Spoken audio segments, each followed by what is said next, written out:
Europe 1 Soir. Et place maintenant au duel d'Europe 1 Soir avec Face à Face sur Europe 1, Karl Meeus du Figaro Magazine et Claude Veil du Nouvel Observateur. Duel arbitré par vous, Nicolas Poincaré. Et oui, Julia, et pour parler de l'homme qui monte dans les sondages, c'est Jean-Luc Mélenchon, en hausse constante, jusqu'à 11% d'intention de vote dans le dernier sondage CSA. Qui l'eût cru il y a encore quelques mois, Claude Veil, c'est la révélation de la campagne en ce moment ? Pour moi, ça n'est pas du tout une surprise. J'ai toujours été convaincu que ça se passerait comme ça. Parce que d'abord, on assiste à l'exposition médiatique d'un phénomène qui était assez peu connu du grand public. Au fond, on le connaissait tous. On connaissait sa verve, sa faconde, son humour assassin. Et on voit bien qu'il se déploie. Bon. Pourquoi il monte ? Il y a plusieurs raisons. D'abord parce qu'il a du talent. C'est probablement un des meilleurs rhétoriciens de la classe politique française. Et tous les journalistes qui s'y sont frottés ont pu l'éprouver. Deuxièmement, parce qu'il y a un gisement. L'anticapitalisme radical, ou le vote anti-système de gauche, ça représente, grosso modo, dans tous les sondages, 15 à 20%. Donc moi, je pense qu'il a un potentiel qui se situe autour de 15%. Et je pense même qu'il va continuer à monter et qu'il a une bonne chance de doubler François Bayrou, tel que la campagne se déroule. On verra ça. Qu'est-ce que vous en dites, Karl Meeus ? Mais je crois que je suis complètement d'accord avec Claude Veil, parce qu'au fond, Mélenchon bénéficie de 3 éléments positifs. Un, il a placé sa campagne. Dès le début, il dit « Je voterai François Hollande au second tour si il est au second tour et que moi, je n'y suis pas ». Donc d'emblée, il envoie un signal aux électeurs de gauche en leur disant « Vous pouvez voter pour moi, c'est compatible. Je suis Hollando-compatible ». Deuxième élément, à partir du moment où les sondages, même si les courbes se croisent, indiquent au second tour que François Hollande est largement élu, 54, 55, certains disent encore 58%, ça décomplexe l'électorat de gauche. Au fond, on peut voter pour Jean-Luc Mélenchon. C'est pas dramatique puisque François Hollande est élu. Il n'y a aucun risque de 21 avril. Donc ça, c'est écarté. Et troisième élément, que n'a pas donné Claude Veil, je peux comprendre pourquoi, c'est qu'au fond, il bénéficie d'une campagne particulière de François Hollande. Je reste gentil sur particulière parce que la surprise que l'on voit, c'est qu'il y avait un phénomène masqué dans cette campagne qui était la chute progressive, enfin chute c'est peut-être un peu fort, mais la baisse progressive de François Hollande. Et au fond, Jean-Luc Mélenchon, on le verra dimanche à son meeting, il a repris la couleur rouge. Oui. Et il le dit d'ailleurs, il revendique, il dit mais voilà, le rouge c'est la couleur révolutionnaire, c'est la couleur de la gauche. François Hollande l'a abandonné. Vous avez vu les meetings de François Hollande ? C'est un fond bleu, comme l'UMP, c'est la couleur de l'UMP. Évidemment, ça passe mieux à la télévision, sauf qu'il y a des codes couleurs génétiques pour les partis politiques. La même chose, derrière François Hollande, il a mis un drapeau bleu-blanc-rouge et un drapeau européen pour faire président institutionnel, un peu comme Nicolas Sarkozy. Et oui, sauf que l'électorat populaire, c'est la France du non quand même, c'est le non à l'Europe.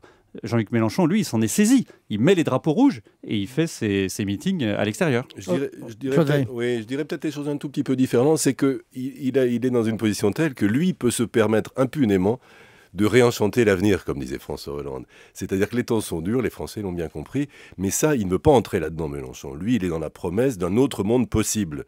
Et il peut d'autant plus tenir ce discours qu'il sait, et au fond ses électeurs le savent aussi, que de toute façon, il ne sera pas élu président de la République. Et il n'aura jamais à rendre compte des promesses qu'il a faites, puisque de toute façon, il est un candidat de premier tour. Et c'est toute la difficulté à laquelle il renvoie. Alors là, stratégiquement, François Hollande, qui a une gestion compliquée du cas Mélenchon. J'écoutais ce matin sur notre antenne l'excellent Aquilino Morel, le nouveau directeur adjoint de la campagne de François Hollande, et qui disait, qui employait la technique du baiser espagnol. Hein, il est formidable, il est des nôtres, je l'aime, il m'aime, on s'aime, etc. Mais c'est un peu dangereux parce que si vous dites ça, c'est donner aux électeurs un permis d'aller voter Mélenchon. Il faut quand même qu'à un moment donné, ils montrent la barrière et qu'ils disent attention. Alors, les socialistes vont essayer de jouer le vote utile, mais c'est vrai que c'est un peu compliqué de jouer le vote utile lorsque tous les sondages disent que vous n'avez aucun problème pour accéder au second tour, que vous êtes que vous êtes totalement blindé contre le risque d'un 21 avril. Du coup, en effet, un certain nombre d'électeurs n'ont plus le surmoi de 2002, le fantôme de l'élimination de Jospin. Ils se disent, mais après tout, allons nous amuser dans la prairie et faisons-nous plaisir. Oui, et au fond, d'ailleurs, ce que montre le sondage Ipsos qui est sorti aujourd'hui, qui analyse les reports de voix potentielles de François Hollande à Jean-Luc Mélenchon. Et qu'au fond, les gens qui décidaient de voter Hollande il y a quelques semaines, qui maintenant votent Mélenchon, disent « Oui, mais il n'est pas assez à gauche, François Hollande ». Et au fond, Jean-Luc Mélenchon est plus déterminé. C'est ce que dit Claude Veil. C'est vrai qu'il peut aller plus loin dans un certain nombre de propositions, sachant qu'il est sur une logique, il copie ce qu'avait fait Die Linke en Allemagne, qui est une scission du SPD pour essayer d'ancrer à gauche. Et au fond, on voit bien qu'il y a tout un électorat qui n'est pas satisfait de cette campagne de François Hollande, qui attend autre chose. Et ce qui est très intéressant aussi, c'est que ça fait une semaine, 10 jours, que François Hollande a lancé la proposition des 75%, la taxation des 75% au-delà de 100 000 bingo, on l'a vu dans les courbes.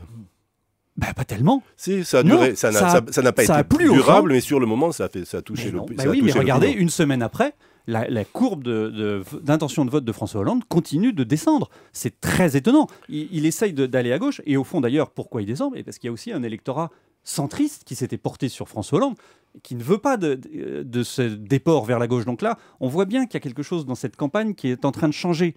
Que le projecteur jusqu'ici était tourné sur Nicolas Sarkozy. Va-t-il réussir sa campagne ? Va-t-il monter ?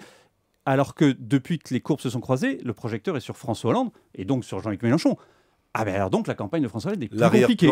L'arrière-plan a changé. Ouais, exactement. Souvenez-vous qu'on a commencé en octobre-novembre sur une campagne sous le signe de la rigueur, de la crise financière, de la crise de l'euro, des sacrifices nécessaires, etc. Qui aujourd'hui en parle de tout ça ? On a l'impression que c'est zappé, que c'est évanoui, on a réglé le cas grec, l'euro va bien. Aujourd'hui on ne parle plus que de la chasse aux riches. Mais cela dit, pour aller jusqu'au bout, tout de même, pourquoi il n'y a pas le feu au lac, contrairement à ce que prétend Mélenchon lui-même, qui dit c'est la panique chez Hollande. Non, c'est pas la panique chez Hollande.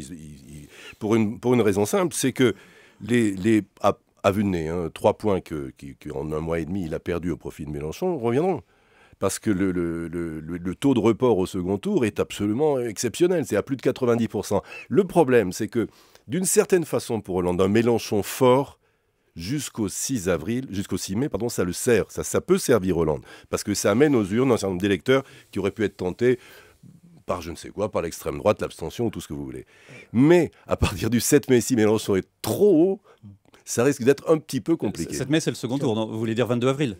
Non, je veux dire, en cas d'élection de Hollande, de Hollande, avoir un partenaire aussi puissant qui a annoncé déjà qu'il n'irait pas au gouvernement. Je vous trouve quand même très optimiste. Parce que ça peut être inconfortable. Au fond, je veux bien que ça ne soit pas la panique chez François Hollande. Je me plaçais, cher Karl, dans l'hypothèse de la victoire de François Hollande. Oui. Et qui est toujours dans les sondages, mais au fond, je vous trouve quand même très optimiste parce que c'est peut-être pas la panique chez François Hollande, mais ils doivent se poser des questions. Une campagne, c'est une dynamique.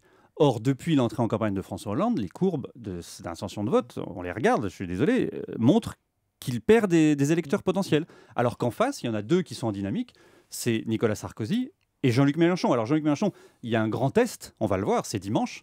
Son fameux meeting low cost qu'il fait dans la rue, avec une grande manifestation, s'il réussit à attirer vraiment beaucoup de monde, s'il y a un phénomène qui se passe, alors là, ça pourrait être inquiétant pour François Hollande. Tiens, allez, on termine, je vous fais écouter une petite phrase du jour, elle est de ce soir, c'est Nicolas Sarkozy à qui on pose une question sur les salariés d'ArcelorMittal qui ont été accueillis par des lacrymogènes devant son QG. Écoutez bien, c'est court, le son n'est pas très bon, mais...